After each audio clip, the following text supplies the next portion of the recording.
Bonjour. My name is Amber, and I'm here to present some of my research. First, let me thank the organizers and all of you for having me here. This is a really great honor because the work of Moscovici, which was taught to me by my mentors, really has inspired my research. So thank you all so much for allowing me to be here and to present some of my most current work. So some of the things that I'm going to be talking about today are the conditions under which outgroup minorities can be successful. So I'm going to talk to you a little bit about a very new program of research that we have been working on for the last couple of years. So here I have a couple of quotes, but I'm not going to focus too much on this. These are quotes that have sort of inspired my research in terms of Moscovici's work and in terms of people who have sparked real minority influence. And one of the things that I'm going to be talking about today is less of a trend towards extremism and more of a trend towards moderatism, if that is a word. So yes, what we know about outgroup minorities being successful in the literature is that generally they tend to not be effective at changing direct attitudes. We know that about outgroup minorities. We've seen them being effective in terms of delayed influence and indirect influence.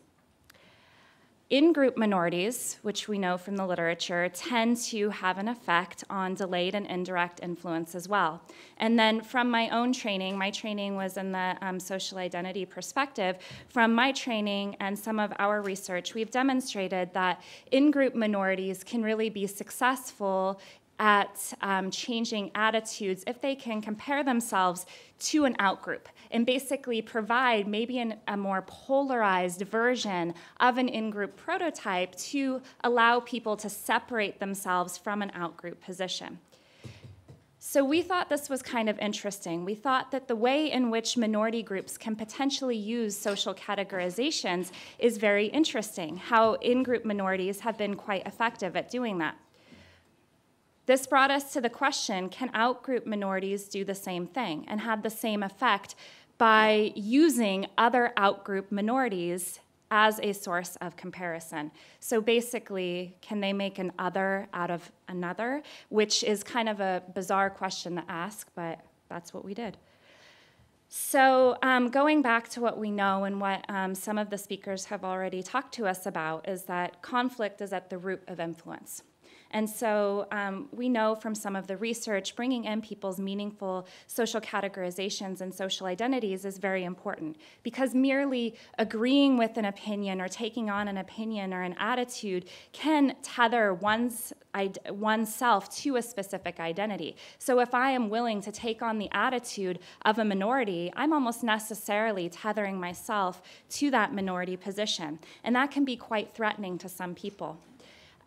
Bringing up some of the research in social identity and self-categorization theories, this idea of tethering your own identity to a minority perspective could potentially be indicative of your in-group prototypicality. That is the extent to which you fit in or are representative of your in-group. And so we know from this research that it's quite threatening if you don't fit in with your own group. So that's one of the things that I'm going to talk with you about today. So some of the things that I think that this research really represents that I'm speaking with you about today are some of the factors which Moscovici outlined as determining both the nature and outcomes of conflict. So this talk is going to focus on the discrepancy between the positions as well as the effect of the commitment. However, I think that this work, as most work in social influence does, actually hits on all of these points right here. So first, talking about the perceived discrepancy between the positions and the nature of the alternatives. One of the things that we are looking at here are specific socio-cognitive factors. And this is, how can an outgroup minority decrease their perceived discrepancy from someone's in-group? Okay, so we know that merely being an outgroup makes you different from someone's in-group. So can an outgroup minority actually decrease that perceived discrepancy between those groups and maybe make their position seem a little bit more appealing? We know that this can be affected by the social context. And so we asked within this research, can outgroups appear closer to someone's in-group basically by comparing themselves to a more extreme outgroup? So this is a case where you might say, hey, I know that I'm different than you, but at least I'm not as different as them, okay? So this is really creating an other, if that makes sense. Another part that this research addresses is the effect of commitment and the possibility of excluding the deviant or the source. And so for here, we look at some relational factors, such as in-group identification. We know that people who identify really strongly with their groups, it is really, really difficult to change their attitudes that are grounded in those deep group memberships. Another concept that should be particularly important here is in-group fit, or their prototypicality. That is the extent to which people feel as if they are representative members of their in-group, and the extent to which they fit in with that group. What some of the research in this area has demonstrated that those people who are on the margins of a group feel as if they're on the peripheral of a group, they tend to be threatened. They feel threat from outgroups who they perceive to be kind of crunching onto their territory, if you will. And these are the folks who tend to be the most likely to derogate outgroups. And so there's research from Subjective Group Dynamics, which is from Abrams and his colleagues, that demonstrates that outgroup members who are closer to someone's in-group norm, we tend to like them better than average outgroup members. And let me give you an explanation of that, because it kind of comes out as jumbled words, right? Let me give you an example. So if you can imagine yourself as a liberal, okay?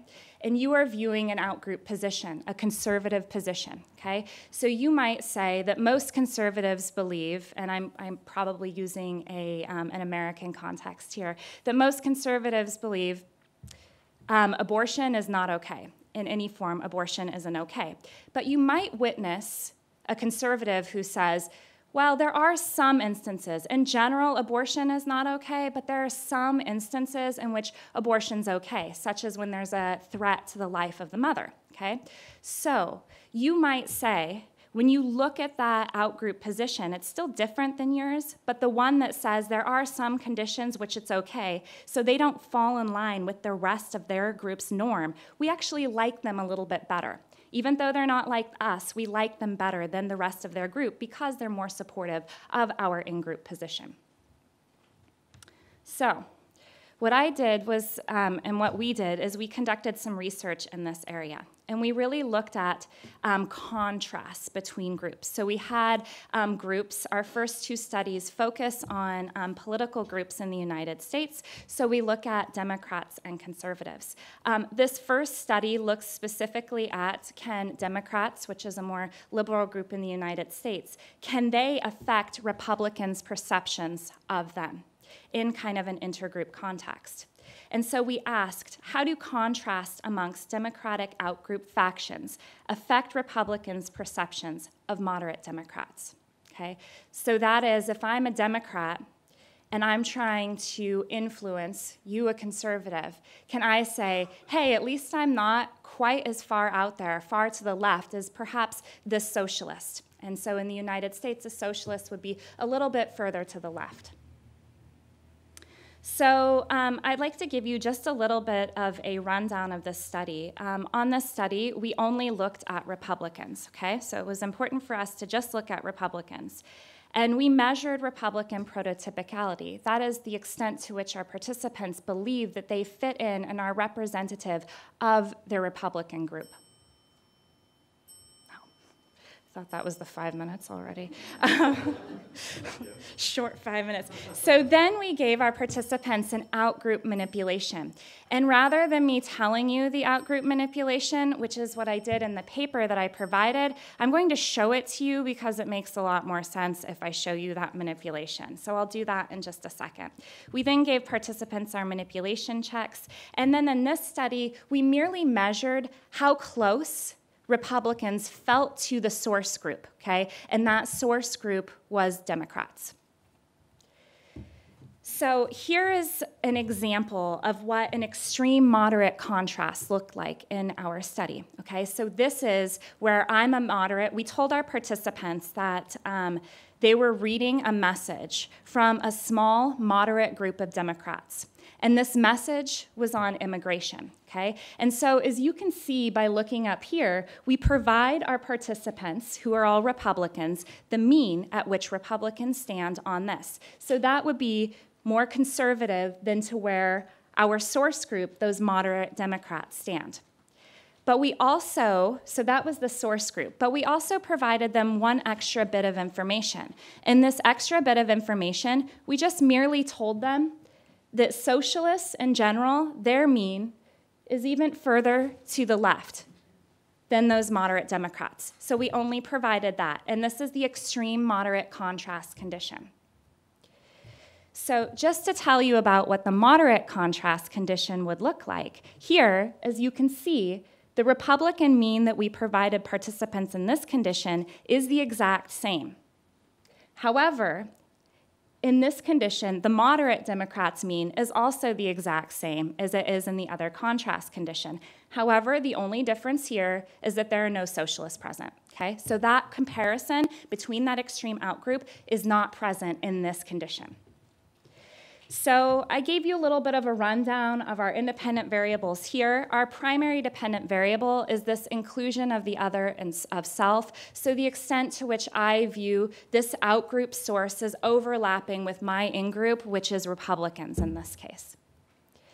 And so here's what we found, pretty simply. What we found, that's prototypicality on the bottom. What we found is that in that moderate-only condition, there was no change in level of closeness. There was nothing that they could do, okay?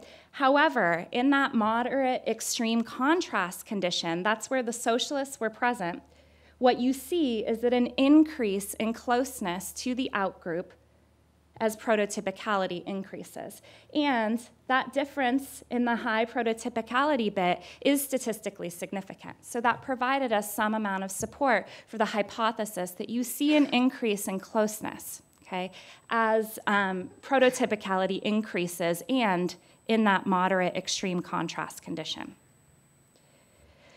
So Republicans felt closer to the outgroup when they were able to contrast that outgroup to a more extreme outgroup. Basically, hey, at least we're not them, okay? And I know that's not the most positive way of looking at any type of influence, but we'll address that later. And we can talk about some of the reasons for that, but one of the things that we're thinking here is that the outgroup might actually threaten in-group distinctiveness. Okay? So if I feel like I'm on the margins of my group, if I feel like I'm peripheral in my group, that outgroup might be threatening my position in the in-group. And as a result, I actually want to perceive them as further apart. And you can see that in that perceptual distance in the extreme moderate contrast condition. But that's fine and dandy. We wanted to know about what they actually do to attitude change, which is why we went to study 2.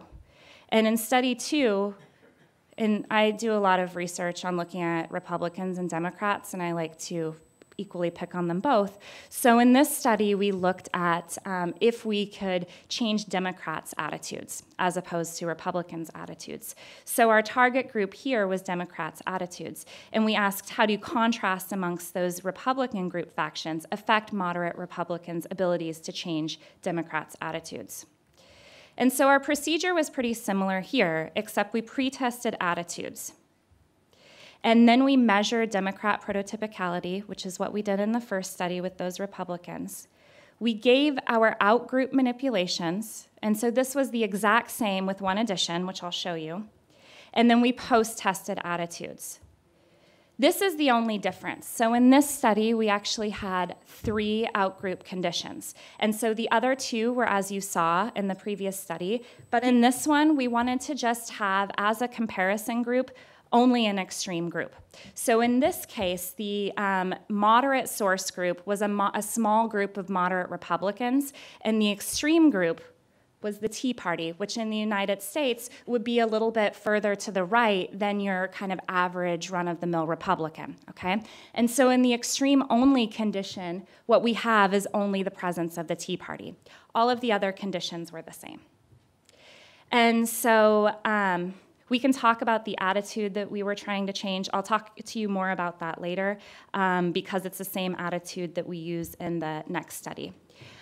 But so, as you can see from the results, we didn't get any attitude change, okay? So these Democrats did not really want to change their attitudes. However, we did see some polarization going on. That is, we saw movement away. So this DV is attitudes change. This is pre-test values minus post-test values. So the larger that value is, the more indicative of attitude change we would have seen from pre to post. We didn't see any of that, though. We only saw polarization. So what you can see is in both our extreme-only condition and the moderate-only condition, prototypicality did not matter.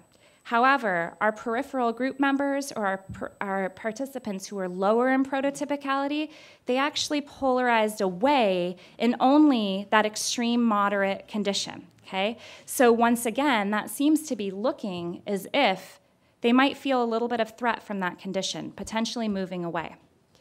So we saw again that, yes, 5 minutes, Democrats low in prototypicality rejected that message, okay? So we wanted to know then, well, is closeness actually the mediator, okay? Because we didn't see attitude change, we only saw polarization away. So our next study really looks at if we examine closeness with respect to this, can that predict actual attitude change? And so we looked at closeness as a mediator. And here, what we found, or what we looked at in this study, the design was the exact same as the other previous studies where we pre-tested attitudes and in-group identification. However, we manipulated prototypicality in this study. So we told our participants that they were either high in prototypicality or low in prototypicality, and these were students at the university where I work. Then we gave our participants an outgroup manipulation, which I'm happy to speak with you more about when we have more time. In addition, the attitude that we use, because it's kind of a cool one. And then we also measured closeness to the outgroup, and we post-tested their attitudes, okay? So what you see here is that our primary dependent variable will once again be attitude change. Let me stress to you that the attitude object that we looked at here was attitudes towards marijuana legalization. And this is kind of a big deal for the students at my university because they highly identify themselves as supportive of the legalization of marijuana. So the source group argued against that in all conditions. And so to see any amount of change would be kind of a big deal with this crowd. And what we see here is that, in fact, closeness did mediate that relationship. So just to start, what you see is the extent to which participants felt close to the outgroup predicted in a positive way their attitude change in favor of the source's message. Okay?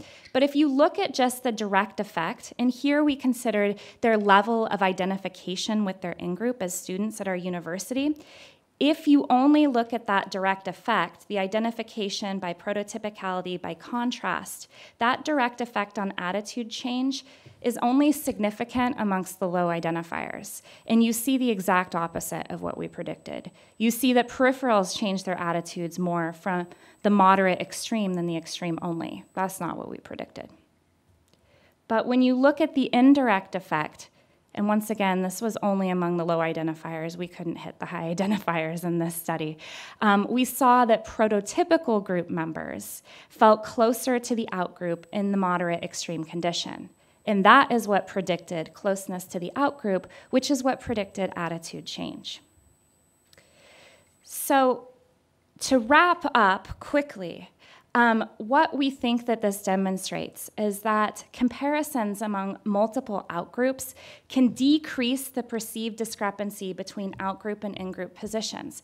Oftentimes, our research, as you know, especially those of us who do experimental research, is very much isolated to looking at one specific group in one specific context or pulling in one other group. Here we wanted to see, especially in political contexts where there are multiple outgroups present, can that actually have an effect on influence factors?